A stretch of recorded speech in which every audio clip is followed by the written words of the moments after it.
Hello and welcome to the Darkside. I am your host, Tabitha Purple. TC Storm will be with us shortly. Today we are here for the season premiere of the Darkside. This is season 5. Strangely, I think this is like our 3rd year, but we're in season 5 because of how messed up some of the earlier seasons were when we changed the format and did different things. So for those of you who have not watched the Darkside before and this is your first time with us, welcome to the Darkside. The show is interactive. It is lively. It's meant to be educational. It's meant to be fun. It's meant to bring you a different side to history, to current events, to politics, to life. And it is a lively discussion show. So it takes place between myself and TC Storm, who do not always agree, which is a good thing for you at home. But it gives us some perspective on what's happening in the world. And as the title says, it's the dark side. So we look at alternatives. Our main focus, that being anti-racism, anti-misogyny, anti-capitalism, the usual sort of things that we're not so fond of. And so we've changed the format over time. It was just me at certain points. It's been me with a guest. And we have settled on this combination of TC Storm and myself having the discussion for the 1 hour with you, our lovely watchers at home. We are always happy to have your discussion points, your questions put in. So please do feel free to comment in the comment section. We will see that if you give your permission to StreamYard to be to let us see your comments, and then we can respond to you live and direct. If you're watching this back, your comments are still valuable to us. Your questions are still valuable. We get notifications when you ask the questions, and then we're able to help you out and give some feedback. And so welcome to the Dark Side, season 5. We have had a summer break. We did a full season last time. Season 4 was full. It lasted the whole year. And so we're back after the summer break. Feeling refreshed, Mr. Storm, are we? Listen, this was a summer to have a vacation. I mean, there was so much happening, look, yeah. Yeah, please do follow the Pastor Purple page. That we do put up news stories regularly of things that we find interesting when we're on a break, particularly, and in between. And so if you are wondering what sort of news stories we cover, if you head over to the Pastor Purple page on Facebook or follow me on Instagram, then you will find a wealth of news articles, stories, comments, different inspiration to keep you going in between the Dark Side episodes. So you're right, this summer was filled to the brim with news that we did not cover and won't be covering today. So we are doing 2 women. That is the headline for today. Who could have imagined that when we started the preparation for season 5 and all of the news that was happening over the summer vacation and of all of the stories, that what we would be covering for our first episode would be the new Prime Minister of the UK being Liz Truss and the death of the Queen. Yeah. Listen, my notes are actually entitled The Tale of Two Lizzes. Ironic, huh? Ironic. So that's the funny side of it. I thought when I was looking at it, I was like, isn't it ironic that you have two women? We're talking about 2 women in power, and normally on a conversation about women in leadership and so on and so forth, we have lots of conversations about either anti-racism or anti-misogyny, or how it's rare to have a woman in power, and Liz Truss is only the 3rd female prime minister in UK history and is one of a minority of female leaders around the world. So you'd normally have this plethora of things to say, and instead these women will be treated very fairly, I feel, today, and just looked at their actual statistics and what they actually do for a living. And we'll be talking about all sorts of other things. For those of you who are concerned, I have a cough. It is a leftover from the COVID I had 6 weeks ago. It has stayed with me. It is COVID's gift to me for avoiding having COVID for 2.5 years. I am trying to be patient with it. So forgive me if I cough on the stream. Which of the 2 Lizzes would you like to start with today? Let's start with Liz Truss, because if we start with the first Lizzie, we may not have anyone left to listen to the Liz Truss segment. Okay, that's fair enough. Okay, so for those of you who do not follow British politics, let's just give you a really short overview of what the story is up until now. So most of you remember going into the summer vacation, the final straw, the straw that broke the camel's back of Boris Johnson's leadership of the Conservative Party in the UK and of the country came to a crashing halt, and he finally quit. He finally conceded that they will need to have a new leader in a few months. And so while most of us were enjoying the sunshine, the Conservative Party of the UK were voting to decide who would be the new Prime Minister of the UK, who would effectively lead the Conservative Party and thereby be the new Prime Minister. There is a lot of interest surrounding this topic because, unlike a normal election season where we would vote for a party and then their leader would be that would be who you would be supporting, this was happening mid-election cycle, and so the party is deciding who the leader of the country is going to be, and that in itself has led to some very interesting discussions. And after a wide field of people, the options were left to Rishi Sunak and Liz Truss. And the party then voted between these two people. And it's a long process, but they voted between these two people. And it was a given that Liz Truss, I think, was going to end up with the position. She has put herself forward many times for that position. And so it was to no surprise that she received the vote as the front runner. And so that was announced within the week. And we had a new Prime Minister go to see the then Queen of England, and the handover is done, and we have a new Prime Minister, Liz Truss. Now, for those of you who are not British, you may not know her past, and so therefore may have thought, wow, that's really progressive that the UK has voted in another female Prime Minister. Well, progressive is not a word we would use for this one. Okay, so let's start with some basics about Liz Truss. So she is a Conservative. Of course, she's been an MP for 12 years and a cabinet minister for 8. She served under 3 different prime ministers, and she was for last post, she was the foreign secretary, and she was in charge of post-Brexit EU relations, which, as you know from Boris Johnson, had ended that season with the EU threatening to take Britain to the courts to enforce legal law, because Britain was breaking law and convention by just ripping out the Northern Ireland Agreement.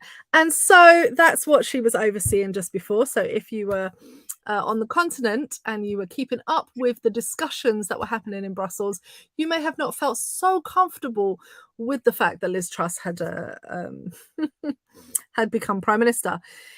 She is a former Liberal Democrat, and so in the UK we have 2 big parties, Conservatives and Labour, but we also have a number of other parties, and one of the third big ones is Liberal Democrats, and they are quite different from the Conservative Party, or at least historically quite different from the Conservative Party. Very much she was anti-monarchy, she was anti tax evasions, she was pro nationalization of certain things. She would have held all of those positions as part of the Liberal Democrats, and was very much on record saying that she was anti-monarchy back then, but she switched parties to the Conservatives, and then very famously voted against Brexit. But when it came time, she switched again to the more popular votes of being a Brexiteer. And so she has moved with popularity, I think, is it fair to say. And the constant comparison is to her and Margaret Thatcher. And she takes offense to this because she believes herself to be much more hardlined than Margaret Thatcher. And for those of you who lived through Margaret Thatcher's reigns, that should send shivers down your spine, I think. Have I covered some of the big kind of introductory to Liz Truss? Is this some of the big things? Yeah, I would say it's a fairly good overview. Um, yeah, except that she actually does consider herself a Thatcherite. Thatcherite, yes, but she doesn't like the comparison, as I understand it. She believes that she is much more hard-lined. Yeah, anyway, I just, yeah, I was reading some stuff that she said about the comparison to Thatcher, and I just thought, oh, it's not for me, thank you, not my cup of tea. Yeah, and so you've got Liz Truss, but see, okay, so we've gone through the things of Liz Truss, and I think you've highlighted a few key factors. There are a few more that I would like to highlight because I don't think the real she is part of the issue, but the real issue is actually her cabinet in its entirety. And we just want to have a look at some of the members of that and explain what I mean by that. But some of the things that Liz Truss has done, and this is one of the things that the British public need to be aware of. These are her positions. These are some of the things she has said. These are some of the things that she has done. So she called British workers, Oh, right? Quote now, oh, don't. It was worst awful. idlers in the world. Mm-hmm. Okay. This is the same woman who wants to get rid of workers' rights and to strip trade unions of their abilities to protest and call strikes. So, what you have to look at if you are the average worker in the UK is that she wants, oh, bear in mind that she's also opposed to the European Convention of Human Rights, Yes, she is. right? So she Which is isn't opposed to, surprising considering her description of UK workers, and that's taken from a book that she wrote, in fact, about Britain. So if we put that into context, she wrote a whole entire book about Britain, slamming British people, saying that they were lazy, saying that that we don't produce anything, there is nothing basically good about the UK, and then she wants to. she didn't write that book alone. It was No, in it was done in conjunction with a conjunction with bunch some. of new first term members of parliament. And I want you to keep in mind the name Kwasi Kwarteng because he was actually a contributor to that book, to that same book. Jesus help us. Okay. So what was I saying? Yes. So Liz Truss opposes human rights. She opposes workers' rights.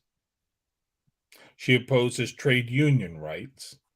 And she thinks that the British public, the average British worker, is lazy. Now, mix that in with a conservative ideology, and I don't mean conservative as in traditional values or anything like that. You I mean mean in conservatives? terms of the Tory party. Mm-hmm. And I think I need to make that clear because, we get viewers from around the world Yes. who, you know, these terms might not be familiar with how some of these terms are used in a Yeah. British context. So for the sake of our viewers, the two big parties that we have are called Labour and Conservative. The nickname for the Conservatives are the Tories, and that doesn't necessarily mean that they're conservative in the idea that you would have about life. It is just the name of the political party. So that's just to be clear. Maybe we should call them Tories from now on, just so that our Yeah. worldwide viewers don't get so confused. Okay. So she opposes all of these things. She's in power. She has Tory ideologies. You know that is a disaster waiting to happen. Yeah. Right. And she wants to. One of the reasons she's opposed to the European Convention of Human Rights is because that is the legislation which, or that's the legislation that dictates the maximum amount of hours that someone can work stems from that piece of legislation. So, Yes. what she's effectively saying is, we want to work you harder, we want to work you into the ground, and this legislation is preventing us from doing it. So, I want to get rid of it. Yeah. Okay. She has been a staunch supporter of Boris Johnson, even after he resigned. that has been unwavering. Okay. So you have to look at the ethics now Mm. of this person Mm. who is willing to support someone who, oh geez, man. You know what? I don't even know if I can start on the list of transgressions of Boris Johnson because I could be here all day. But No, and I let's think but that's fair. let's just go with the final straw, the straw that broke the camel's back, right? Which is that he put into a position of authority someone who he knew to be a Mm. sexual predator Mhm, mhm, and then lied about this knowledge, mhm. right? Liz Truss still defended him and supported him, You can't make that stuff up, can you? right? Liz Truss, in her various roles in government, has relaxed laws that govern water companies.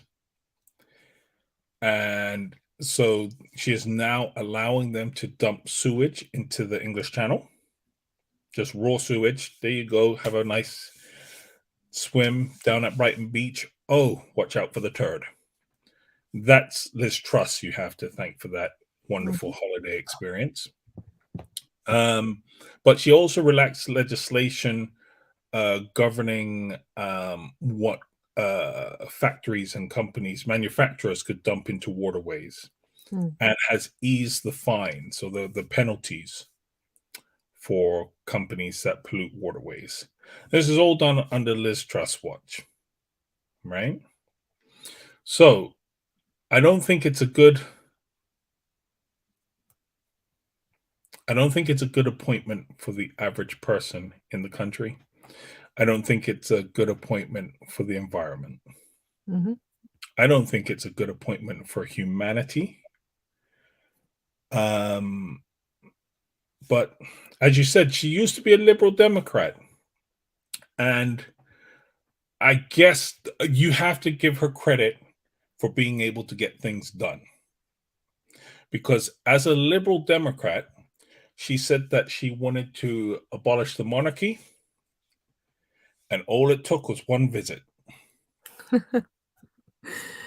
Well, yes. Well, Shireen makes a really great point here, which it sounds that she's like somebody who actually exploits workers and then calls them lazy with a poor work ethic. Indeed, that is exactly what the book was alluding to, Shireen, which is that, you know, especially was pointing and taking jabs at young people and saying that young people were lazy and didn't do anything and they were entitled, etc., etc. It's the tropes that you hear very frequently from people who hold the kind of capitalistic idea of workers, which is we need to exploit every penny from you until you basically keel over and die, and then we'll call you lazy because you should, if you complain, because you should just work harder, and then that will get you what you need in life. If hard work was what actually got people money, then of course there would be billionaires everywhere.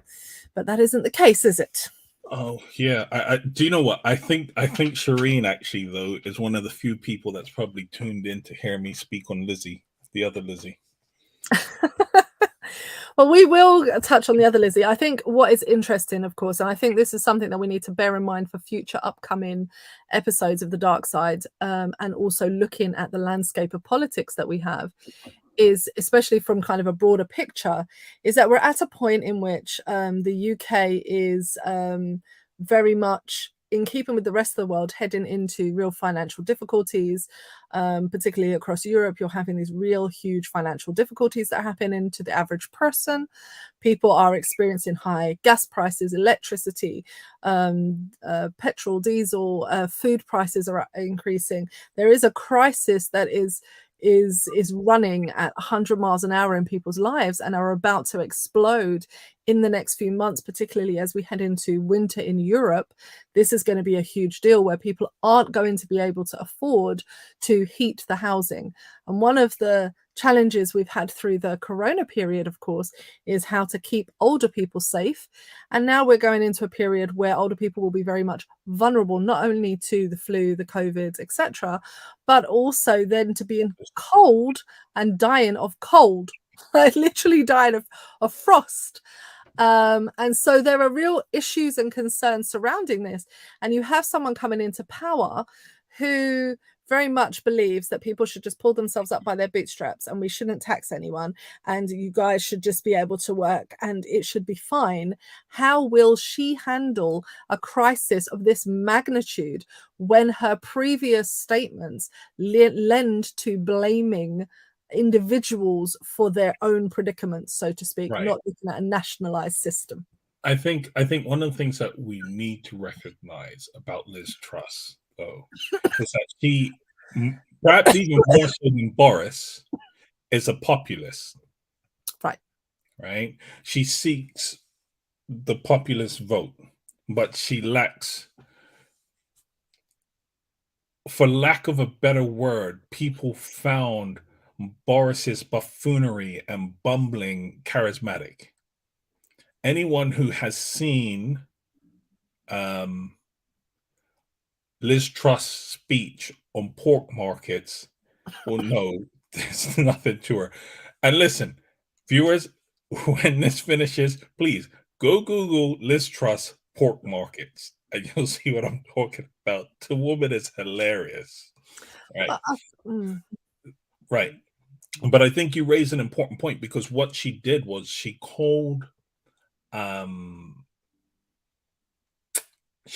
the benefit system, she calls the COVID scheme, she calls those handouts. And when people are facing the this cost of living crisis and the fuel crisis, she said there'll be no more handouts.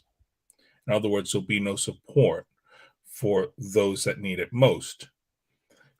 She's now come into government and realizes you ain't going to make the next term if you don't do something, and has now said, well, essentially there's going to be, in her words, handouts. Okay, so that's the first thing to bear in mind about Liz Truss.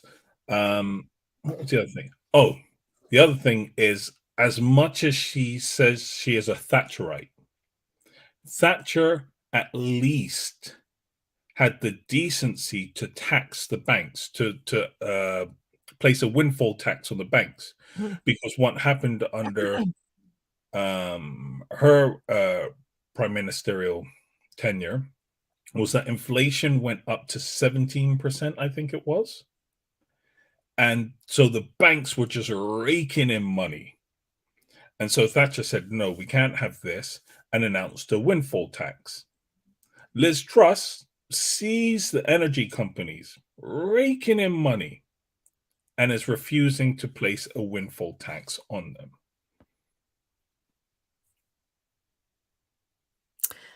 Yeah, I think there's a point that you raise about the way that Boris and Liz will be seen. I really don't see the difference, but I think it's generally because as a woman, I see the problems in both. But I think that the thing that we can bear in mind here is that men who are incompetent and who are buffoonery, as you said in your words, like Boris Johnson, can appear, because of the misogynistic patriarchal society that we live in, to have this idea that they're charismatic, which I find laughable because that is clearly not the case for Boris Johnson. But according to many people, that is true because of the fact that it's stacked against us. Whereas Liz Truss clearly needs to bear in mind that as a woman, you need to be twice as good to get anywhere near half the things done that a man needs to do. And so therefore you will not be seen as charismatic. You will be seen as a buffoon. You will not be seen as a leader. You will be seen as a bully. You will not be seen in those ways. And so therefore the things that Boris Johnson relied on are not the things that you can rely on to get the work done. And she, as you have said, has taken the populist vote, which I think is very true of her career. You know, she started off maybe with ideals of liberal Democrats, you know, and wanting this kind of more egalitarian society, but she went with what was popular at the time, and what was popular and what was coming along with the more conservative ideas. And then she was against Brexit, but that wasn't popular. And so she went with Brexit. You know, she has clearly changed her opinions according to what she feels the mood of certain parts of the country are that she identifies with, because what is popular is maybe a bit of a stretch. And I think as a woman, she just needs to remember that as a woman, you're not going to be seen the way that the men are. And she counts Rees-Mogg as one of her closest allies. But he will throw her under the bus in a heartbeat because you're a girl. You know, his sexism is well documented. And if you think he's going to back you, you're absolutely kidding. He's in it for himself. So the irony of being in a situation where the country will be led by a woman who really doesn't have the presence of mind or awareness to even realize that when they're comparing you to Thatcher, when you consider yourself a Thatcherite, you have to look at how competent, as much as I disagree with her, Thatcher was competent at what she did. She was good at what she did, whether I like it or not, and she got the job done. Can you say the same for yourself? Can you actually, on reflection, look at your track record and say, actually, we're doing really good here? The answer to a lot of world leaders is no, because she has ruined relationships in New Zealand, in Brussels, in the US. She has a track record of having really broken relationships, even though she's called the Instagram girl, which should let you know that that's really just not. For all Boris's buffoonery, he was never called the Instagram boy or what have you. So he was never referred to as a boy. Yeah.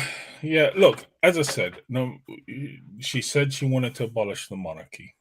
So, as I said, well, we're going to move on to the story of the day, which is what everyone I think has tuned in. She said she wanted to do it. She went up to Balmoral once, and once was all it took. So she might be able to get stuff done. Oh, listen, okay. So all jokes aside, of course, our condolences to the grieving family.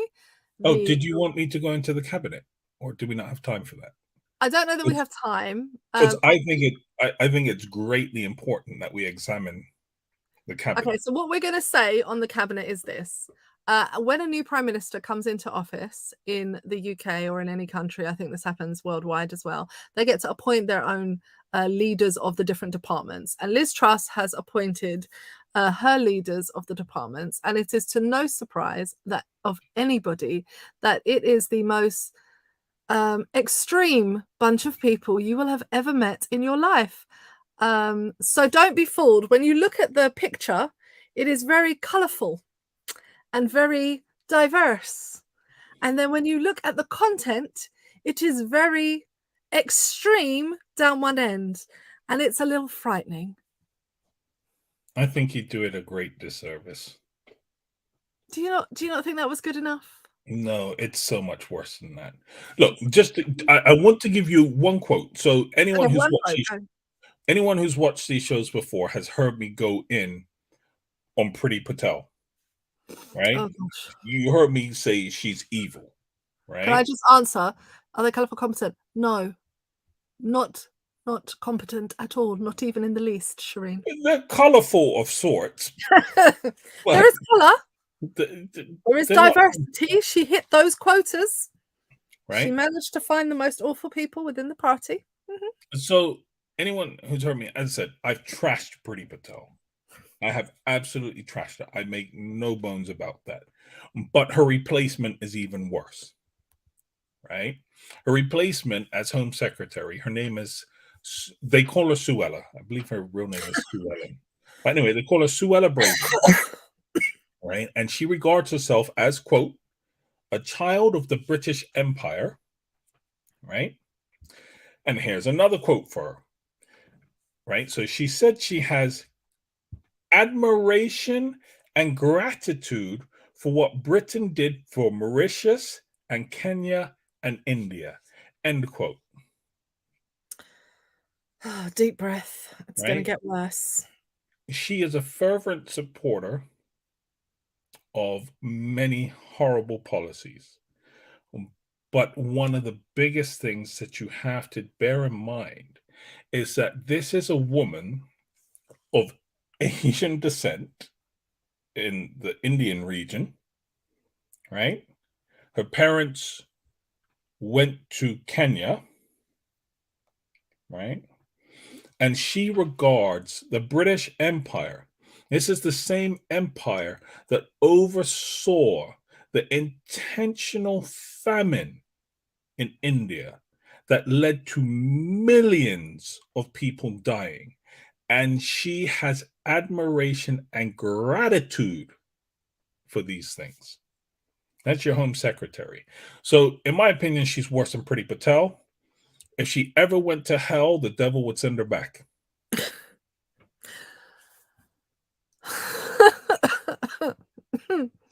Okay, so I am sure, 100% sure, that over the coming months, we will deal with British politics again.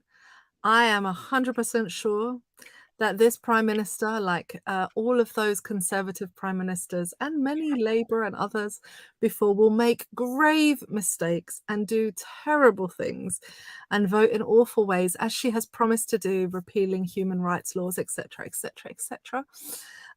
So I am sure we will come back to this topic. I am almost 100% sure the woman who is convinced that she must continue deporting people to Rwanda who are refugees will make an appearance on the dark side again, and that we will be discussing what that means for us as people living in the 21st century with this type of leadership.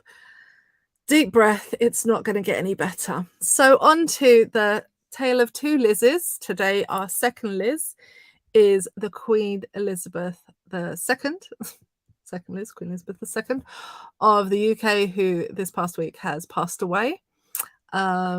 She the reason we're covering the story, so I wasn't going to cover the story, but the reason that we're covering the story is because it has generated some interesting dialogues in which people have given ideas that I feel are not true, fair, or reflective. So I'm going to read a quote from Gina Yashere to introduce this part. One of my favorite comedians from the UK of Nigerian descent, working out in the USA. So she says this: "While I have sympathy for her family and everyone who loved her, and am respectful of her passing, at the same time, Queen Elizabeth was the head of an institution which has been responsible for the theft of people, land, and natural resources, as well as colonization and the genocide of millions of people around the globe, including the country of my parents' birth. So am I grieving? No. My family are from, and her family are from Benin and Nigeria, and I'm still awaiting the return of our stolen artifacts." So that was posted in the last few hours by Gina Yashere, and I think for me sums up some of the discussions that I've been having surrounding the death of the Queen and the ascension of the new king. It's an interesting tension. I did say at one point I would start a support group for British people who are anti-monarchy, what do they call it? Anti-monarchists who live around the world, so that we could get together and commiserate with one another for the amount of times as a British person you've been told, "Oh, we're so sorry about the passing of the Queen," and you've wanted to say, "Why are you apologizing to me? I don't care." Yeah, it's been interesting. So I will add this one other point to this, which is that today the proclamation of King Charles III was done in Edinburgh, and there was an arrest. And so here I'm going to just read the story that made the news today, just a small bit. A woman was arrested after a protester held an anti-monarchy sign ahead of the ascension of the proclamation of King Charles III in Edinburgh. Police in Scotland said the arrest was made outside St Giles Cathedral, where the Queen's coffin is due to be held on Monday, moments before the proclamation on Sunday afternoon. A demonstrator appeared in the crowd opposite the Meerkat Cross. She held a sign saying "F imperialism and abolish monarchy." Officers appeared behind her and took her away, prompting the crowd to applaud. One man shouted, "Let her go, it's free speech," while others yelled, "Have some respect." A police spokesman said a 22-year-old woman was arrested in connection with a breach of the peace. It comes as hecklers were heard booing during the event and during the speech and during the hip hip hoorays. To me, this is one of those moments when, however you feel about monarchy, pro or anti, we can't have our cake and eat it. Either people are having free speech, and if somebody's silently standing holding their sign, arresting them for breach of the peace is probably what Liz Truss instructed the police to do, because that's her branch of protest is not allowed. So yeah, the responses have been varied, interesting, and I know Mr. Storm has a lot to say, and I know you all tuned in to hear him, not me. So go ahead, take it over. I'm going to sit back. Yeah, look, I need to be very sensitive on this subject, don't I? As you can tell, I have been so far throughout this program trying to be very sensitive. I believe that, her family are feeling a real loss. Yeah. I mean, it might be hard to tell Charles is feeling a loss, because I swear he's trying to grin like a Cheshire cat. He's been waiting for this job opportunity for Listen, decades did you now. see his official picture? Listen, rail up like this, I was like, brethren, my man been waiting for this job for decades, right? Listen, So I'm pretty sure he has conflicted feelings over what's happening. Look, the reality is, even the most heinous of people are usually loved by some members of their family. And maybe that's why the Queen loved Andrew. I don't know. But yeah, I'll be here all week, folks. Right. Yeah. Get it back to it. Right. So look, here's a reality. I feel for the Queen's family, right? I know this is a loss that they're deeply feeling.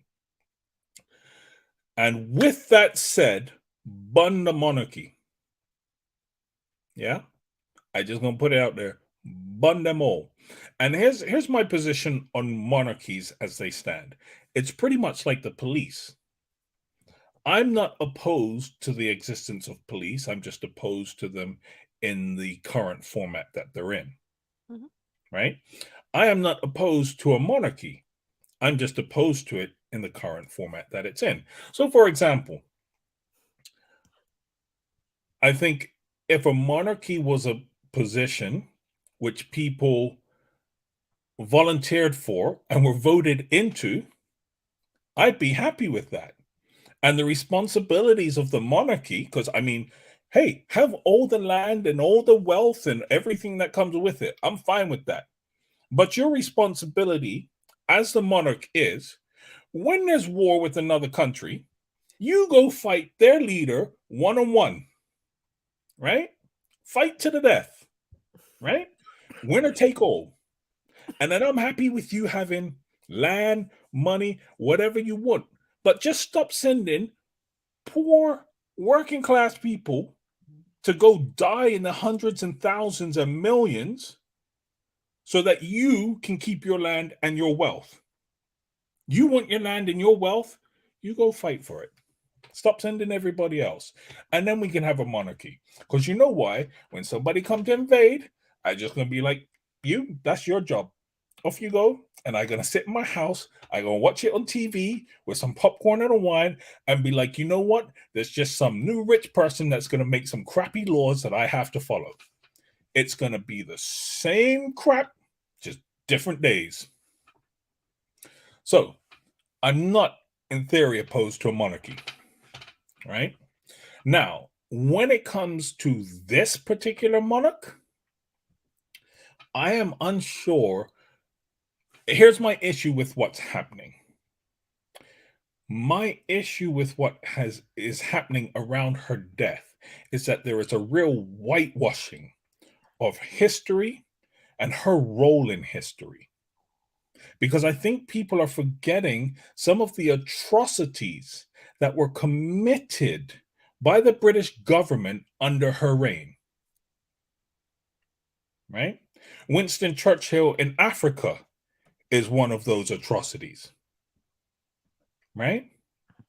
The starvation and the intentional famine he caused in India, another one of those atrocities. Right? She was silent on it and didn't give a damn. Right? Then let's talk about how she actively campaigned and lobbied to be exempt from the Race Relations Act in the UK because she did not want people of color working in the palaces and in her staff. Right? So you can't tell me, oh, the Queen is the Queen of England. No, she was a queen of white English people. Right? So you had an ex-footballer, Trevor Sinclair. He tweeted, was it black people and people of color should not be mourning the Queen? And he had to delete his Twitter account, right? He got suspended from his job as a radio pundit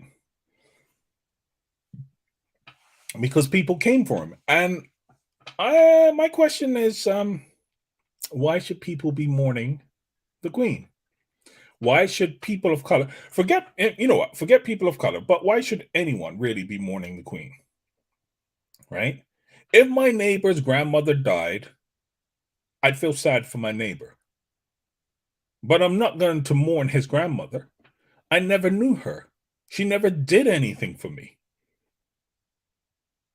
Well, I saw it, and I think this really comes to the point of what is mourning and what is grief. And I think that especially within today's conversation, sometimes people get so caught up in what we're grieving, we're mourning, we're doing, just hyping and jumping onto the bandwagon of whatever the latest thing is. And with this one, I found it quite interesting because, of course, I'm not mourning and I'm not grieving the loss of the Queen.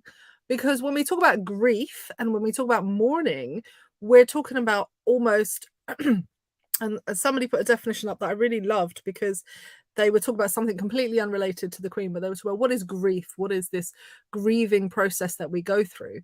Why is it that grief is still as real, if I've lost my mother today as it is in 20 years?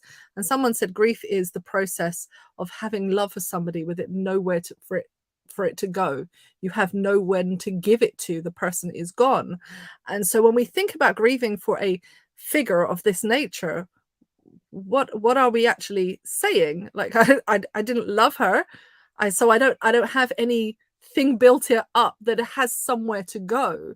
And so I think when you're saying to people, but you should be mourning or grieving or because, and I'm like, but why? I don't know her. There is no relationship here. I didn't have an affinity or love for her. I understand from monarchist perspective, people who actually really loved the monarchy, who collected all the cups and the plates and the spoons, if you knew people in Britain with this kind of affinity, that maybe they're feeling the loss of an idea. And for that, I feel, I have empathy for you, that you've built up this wealth of idea of who the monarchy is, and you're now losing your maternal figure, so to speak. But I wouldn't expect the average person to be grieving the loss of the Queen, because you know her, you don't know her, you don't have that kind of relationship with her for it to be grief. So I find it quite interesting. Anyway, that was just my little interjection on definitions, and really for people to understand terms instead of just jumping on the bandwagon.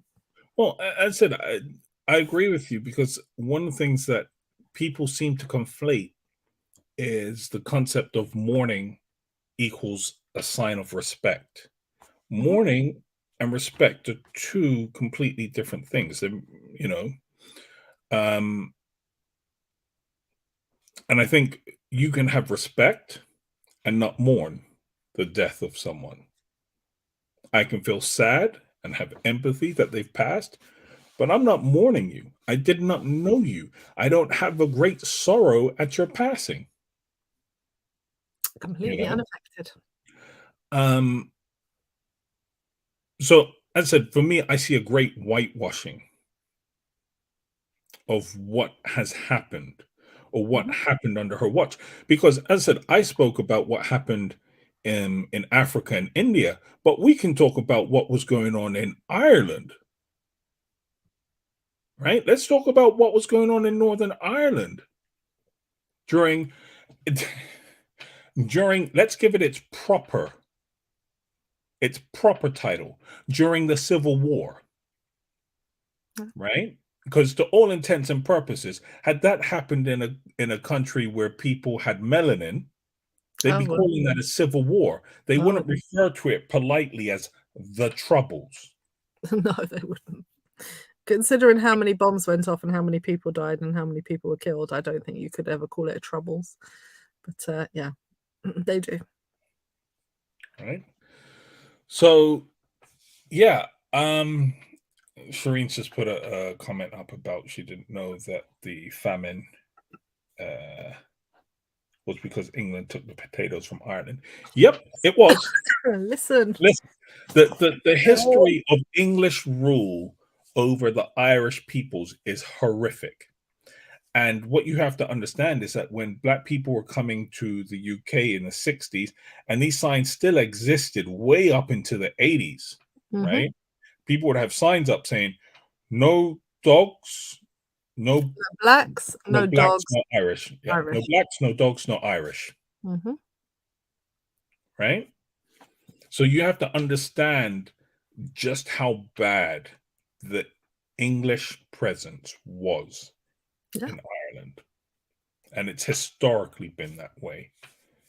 Right? It has, and it's continued to wreak havoc in a country in Ireland and in Northern Ireland.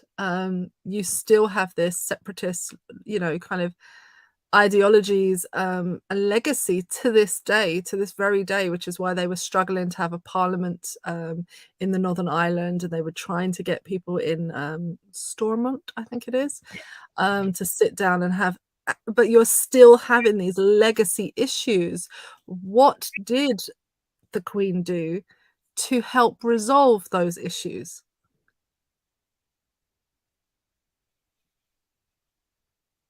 Oh, wait. I mean, to the best of my knowledge, nothing. Nothing at all.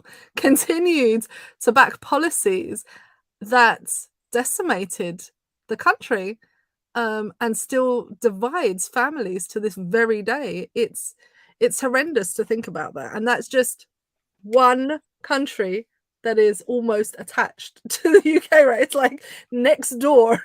Northern Ireland is part of the Well, yes, but I mean, it's on a separate UK, island, right? right?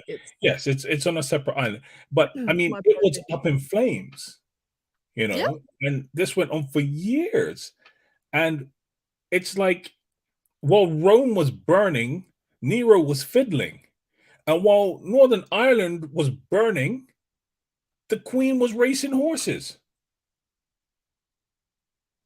Yeah.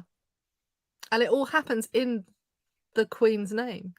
So I found an interesting piece, and I think just if we look towards kind of pointing this somewhere, there's a couple of things that I really hope that we pick up on in this discussion. So one of them is that what's been interesting, and the reason I read Gina Yashare's post, is because as soon as she died, there was a reaction, a visceral, a gut reaction almost from Black and brown people across the globe. Give me back my jewels. And also from the Irish. Let's say it, let me say it differently. From the empire, from the oppressed, from the colonies, from the empire, from the places that British had stuck a flag in and had decimated people across the globe, had a visceral gut reaction to it. And a lot of the gut reaction was, we're sorry for her family, but can this be the end of an era, please? Can we now finally put this whole thing, British Empire, to bed? We're done. Can they return the stuff now? Can we move on? Because the Queen is dead, and we're not up for long live the King. We would like this to be done, was the consensus. The backlash, and you spoke about this, the backlash that has been levied at the Irish, at the Caribbean, at the diaspora, at the Asians, at African nations, the visceral response of monarchists and British imperialistic ideas that has been levied, where people who are particularly from the diaspora and live in the UK and work in the UK, the backlash has been suspensions from jobs, people trying to jump down their throats and almost overcome them in hatred, saying that this is not the time to be even mentioning this. So one has to actually look at this in a real big context, I feel, to say there's a problem with the system, right? So while she was alive, nobody wanted to talk about this. We have been talking about this here on the dark side quite a lot, talking about all of the imperialistic, colonialized ideas that the UK holds. But people would say, oh, shush. You don't need to be talking about that right now. But when she's dead, free speech apparently doesn't extend to saying, okay, now that she's gone, can we now finally move on? And I say now that she's gone because what has been emphasized is the fact that she ruled one of the longest living monarchs in any country. She ruled for 70 years. And during that span of 70 years, you've mentioned some of the things that she did domestically to do with racism. I want to bring up some of the things that happened worldwide. Okay, so during this time from 1952 to 1963, British forces under her rule, because when she came to power, the empire didn't have the strength that it had before because world wars. And so instead of allowing the colonies to just go and be independent, because Britain could not have such a stronghold in so many countries, what she instead did was send forces into Kenya to crush the Mau Mau revolution. Between 160,000 to 320,000 Kenyans were sent into concentration camps. That was the Churchill I referred to. That was and those tribes are currently suing the British government at the European Courts of Human Rights for land theft and torture. Okay, that's just one case. If we look at something else, she has continued to wear the jewels at a time when people were saying this is tone deaf and you need to actually stop doing this. She insisted on continuing traditions that actually went into the face of people that they had been stolen from, and continue to wear those jewels regardless of how those people felt about the theft that had happened with the things that you're wearing. She continued to do that. She continued to insist that her face was on the currency of countries across the globe. Still carry the face of the woman who puts you into a position of being colonized. Your currency still had her face on it. And when places like Barbados and others turn to be a republic, she, of course, now too old to go, sends her son and is still insisting almost that there is nothing wrong that's happening. It'll be okay, and that the Commonwealth is still what we're aiming for. That was still her big address, is about the Commonwealth and how well we have done. And yet still you're not. I just want to interject. You see that word Commonwealth, right? There is no wealth for the common person. That's a misnomer, right? And this woman, just to tell you how heinous some of the things she did was, right? She is wealthy. Like, she's one of the wealthiest people in the world, right? Was one of. You know what? You see, this is me being respectful, because what came to my mind, I haven't said, right? But in the UK, there's a winter heating fund that old people can apply for, right? This woman, senior citizens, yeah, okay, you're right. The more senior in society could apply for and get some help with their winter heating bills. This woman, one of the wealthiest people in the world, decided to apply for this heating grant to heat Buckingham Palace. Now, I'm sorry, if you are applying to this fund to heat a palace, you don't need to be applying to this fund. And there you go. Right? So you have to understand, the Commonwealth was never about enriching the lives of everyone. It's about enriching her life, because she didn't need to do that.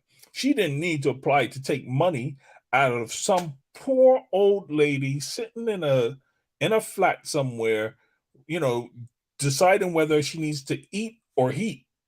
She didn't need to take the money from her, but she Yeah. did. Yeah. Yeah, I think I think it's not surprising. I think this is one of the things where I think people you can't have your cake and eat it. Either people are free to express views that are different, and there are times, and I read the piece about the woman being arrested on purpose. She was arrested for disturbing the peace, for protesting, and her protest was just an anti-monarchy protest sign. And people said, well, she should have just been respectful. And I thought, well, she stood there silently. What do you mean she should have been respectful? And then people in the crowd were interviewed and they said, well, we saw people doing things like holding the sign silently. So we knew that there would be there would be uproar. So we were looking at the police waiting for them to do something. Well, what was the uproar? The uproar was actually the police coming in and doing something. Had you just left it, everything would have been quiet. The disturbance of the peace came from the police actually swooping in and doing all the disturbance. So this idea that you can be arrested for peacefully saying something, and we're not even talking about, the hotbed taboo topic of racism. We're just talking about anti-monarchy sentiment, that, the idea that the Queen is dead, long live the King, is something that we're going to back. I really want to just highlight this because I think it's really important for us to understand how rights are being eroded daily. And if you're not aware, if you're not actually being mindful, they will be eradicated. Liz Truss has made no bones about what she wants to do when it comes to this idea of freedom of speech, when it comes to the idea of protest, when it comes to the idea of human rights. She wants it gone. And so at the birth moment of a king, so to speak, there you have that coming into play, because where you have someone protesting silently, when are you allowed to do that then? When does it happen that we're allowed to go against it? Just on a historical note, Britain doesn't have a good history of King Charles's. Carry on. I just want to get into this one. The news says that she used some type of aid, public funds, for the wedding since it was during World War. Listen, the royal family is the biggest bunch of scroungers going. They're always dipping into public funds. They're always asking they get paid from public funds. Let's make this very clear. The role of senior royal is a paid functioning role. And where do they get paid for? They get paid from public funding, and they have amassed their wealth through public funding. So let's not make any bones about this. They have amassed that wealth through position, because of the titles that they hold, through exerting power, through getting paid public funds. And if you or I, through tyranny, and also, just on a side note, the royal family did not pay income tax until 1993, right? And even today, we still don't know what her rate of income tax is. So it could be negligible, like 0.5% for all we know. Carry on. Yes. So you continue to have these. So there is a lot of point of conflict with the royal family, with the public funding issue, and yet still people will say, and you will hear statements, but they bring in a lot of money. Now, we did this. Pause. We did this a while ago on the Darkside, I believe, where we looked at a net profit of what they do, and it was negligible. And of course, it is true that throughout Europe, there are kings and queens all across Europe. And there are some that are functioning, some that are not functioning, some that are paid, some that are just going about their daily business. But those palaces and the pomp and ceremony brings in money anyway, regardless of whether you have a sitting king or queen on the throne. So, and whether it has the amount that is spent on the UK's royal family. And so then that would bring us into topics that we've already spoken about, which are very modern, like the conversation surrounding, of course, Prince Harry and Meghan Markle, and all of those decisions. But I think it's important to kind of say, if we're summing up the two Liz's, the there is a common thread, I think, between the two Liz's at this moment that ties them together that I think is really important for us who are living in the 21st century under a capitalistic society, under a post or current colonial ideas, and who are enduring all of the things that we're doing, and who are free at the moment to continue speaking out and speaking against certain things. To bear in mind, the Conservative Party, make no bones about the fact that they are anti-human rights, that they would like the European human rights stripped out of British law. They make no bones about the fact that they have, in the last few years, brought in some of the most stringent laws against protest, against standing up for your own rights, about speaking out. They also make no bones about the fact that you will be arrested for breach of the peace for peacefully holding a sign. Now, remember, these are the same governments that have had women arrested. We've spoken about that in previous seasons, for protesting, for standing and having a memorial for a woman who was killed by a police officer. This has been an ongoing thread. And when you get to the point where you have the two Liz's week in 1 week, we have to be mindful of the fact that this thread is really dangerous. It is dangerous to be in a world in which they're trying to silence the people's voices, because we see and know what happens when people are silenced. That means that brutality increases. It means that their violence against the everyday average person gets to go unrecorded. There is no recourse. And at the moment, the violence against the everyday average person is really high. We are seeing unprecedented levels of race-related violence, of religious-related violence, where people feel it's okay to be violent towards people who are from a different religious background or from a different race, because actually they believe that nothing is going to get done. And with the passing into office and the passing away of the two Liz's, we're at a moment where I think it's important for us to keep our eyes open, pay attention to the laws that are being passed, and actually begin to do something. If you haven't done anything before, start lobbying your local council people and start working harder and tirelessly to protect the rights of free speech, to protect the rights of protest, to protect the rights to actually lobby government to change things. Because if we don't do that, we're soon going to find ourselves in a dictatorship. We're soon going to find ourselves at the hands of the worst sides of our society, because that is where we have progressively been heading towards, is the worst ends of our society. And that is not the majority of our society, but it certainly is some of the darker corners of our society. So that, for me, is the big takeaway from the two Liz's, that we need to be much more proactively against these laws, these draconian laws that they want to bring in, these ideas that they can arrest people for protest signs, etc., etc. We need to be much more visibly and publicly against these things, and make sure we're signing the what is the word? It's gone.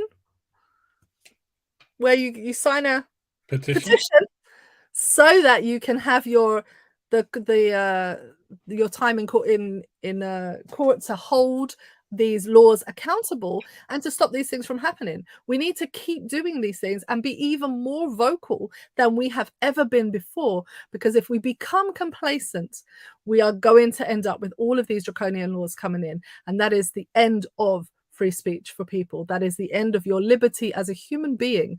It is the end of a lot of rights that you feel you're entitled to. Those will start to slip away one by one. That is my takeaway. Okay. I leave it to you because people tuned in for your takeaway, not mine. Right. So I entitled my notes "A Tale of Two Liz's" for a reason. And that reason was that you have coming into power on one hand a Liz who is against what she calls handouts. She's against supporting the weakest and most vulnerable in society. And you have, on the other hand, the death of another Liz, who is one of the most powerful, one of the most wealthy people in the world. And you have all of these people tugging their forelocks, ripping their clothes, wanting to put on sackcloth and ash at the death of this wealthy, powerful Liz. But this same Liz who doesn't want to give handouts to the most vulnerable is happy to let other people, more senior people of society, the most vulnerable in society, die. And for me, it's this whole concept. People are saying I should be mourning the death of this rich and powerful Liz. But who is mourning the death of the poor and powerless Liz? The one that Liz Truss is saying, you know what? I don't care if you have to choose between heat and eat this winter. In fact, I don't care if you do either of them.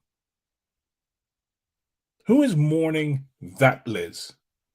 And so for me, it's that juxtaposition of ideas that I should mourn, that I should have sorrow, that I should show respect for the rich and powerful and hold no feelings towards the weak and powerless. Right? So for me, I'm looking at this situation and I'm saying, no, no, no, no, no, no, no. Something is wrong here. Something is fundamentally wrong with society where we are saying to mourn the powerful and ignore the powerless.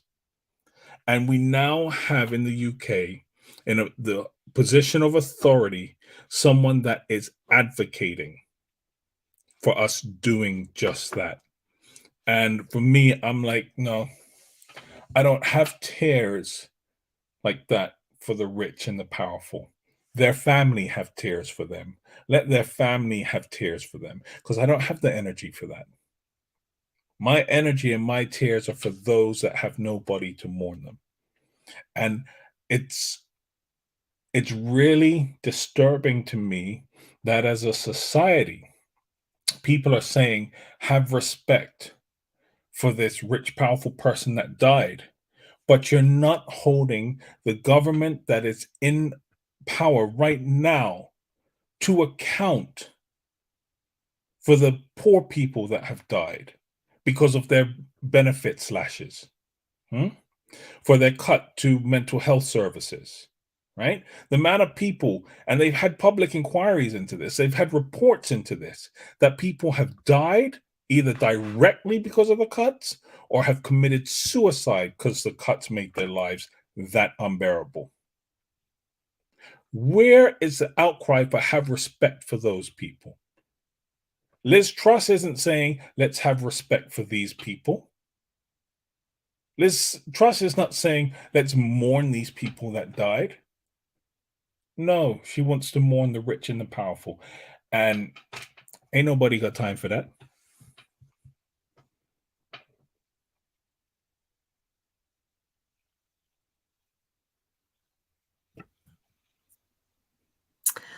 Well, folks, this has been The Dark Side. You've heard our differing takes on the two Liz's, the tale of two Liz's, and the approaches and the ideas that we are considering at this time.